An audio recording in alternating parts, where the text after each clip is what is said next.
No, hockey is a rough game, especially when you're the son of a legend and there's a lot of pressure, not only from the media, but fans of your dad's major team and different supporters of the squad. So today we're going to talk about the interesting career of Terry Clancy. Now, Terry Clancy, born in Ottawa, Ontario on April 2nd, 1943, was the son, or is the son, of King Clancy, who was considered probably one of the most legendary Maple Leafs out there and was part of the franchise either as a player, organizer, supporter, or management member for decades and decades and decades. Now, the younger Clancy played 93 games in the NHL between 67 and 73. He played with the Oakland Seals and the Toronto Maple Leafs, and the rest of his career was spent in the minor leagues between 63 and 75, as well with independent professional squads. Um, Now, Clancy came to major prominence playing junior with the Toronto St. Mike's Majors in the early 1960s.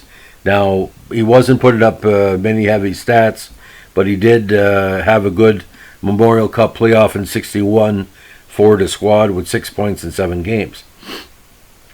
Now, he eventually moved on to the Montreal Junior Canadiens of the OHA in 63 with 13 points in 27 games and 7 points in the playoffs.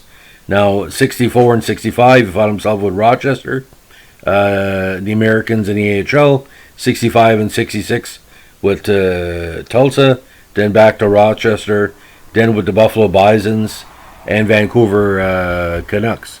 Now, he did play in the 1964 Olympics for Team Canada and helped the squad to a fourth place finish, controversial fourth place. He should have won bronze. Now, he was signed by the Leafs in October '64, and when the NHL expanded, Clancy was claimed on the expansion draft by the newly formed California Oakland Seals. Now, he made his NHL debut in the Seals' first game on October 11, 1967, against the Philadelphia Flyers. He played 7 games for the Seals that year, all at the start of the campaign.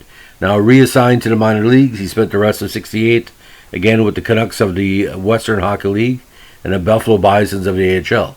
Now, after the season ended on May 14, '68, Clancy was traded back to Toronto. Now, back with Tulsa for the '69 season, he played 2 games in the NHL with the Toronto Maple Leafs in December of '68. He had a better chance with the Leafs in 1970 when he played 52 games and scored his first goal on December 6, '69 against the Penguins. He finished the campaign with 6 goals and 11 points.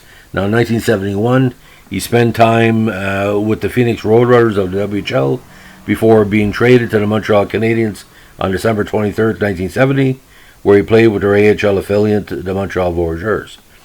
He sat out the '72 season and was traded back to Toronto on August 30, 1971, where he played 32 games in '73, his final time in the NHL. On October 17, '73, Clancy was traded once more, going to the Red Wings, though he spent the '74 season split with the Albuquerque Six Guns of the CHL and the London Lions, a British-based team that played across Europe. That campaign was sponsored by the Red Wings.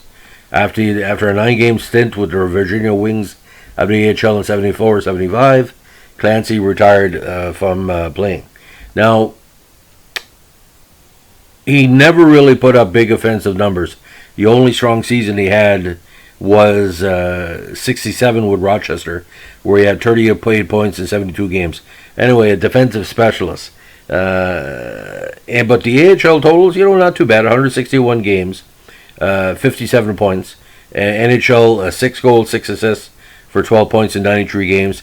And for Team Canada 64, he had a goal and assist for 2 points. So, not too bad of a career, playing with a lot of major squads. A lot of teams wanted to take a look at him because he felt maybe some of the Clancy bloodlines were passed through. But any player that makes the NHL has my respect, because to make the show and to be at the highest level in sports is not easy, especially the son. It would be comparable of Joe DiMaggio's son making Major League Baseball. You see now with the Yastrzemski's grandson. It's easier on the grandson actually than the son, because we've seen that in sports. You look at the Boones and the Marcos and the Hextalls and all that. The Francises, hockey's had a lot of familial connections. Sillaps, of course, too, as well, junior and senior. So, thanks for listening. That's the many lives of Terry Clancy.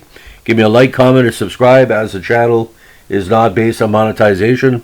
We really appreciate it when you take time to give us a comment, like, or subscribe, or a request, because the channel is based on you, because you are the fan or taking time to listen to this, and that's the compensation we get. A shared memory and a shared appreciation of some of the legends of hockey. Have a good day. Bye.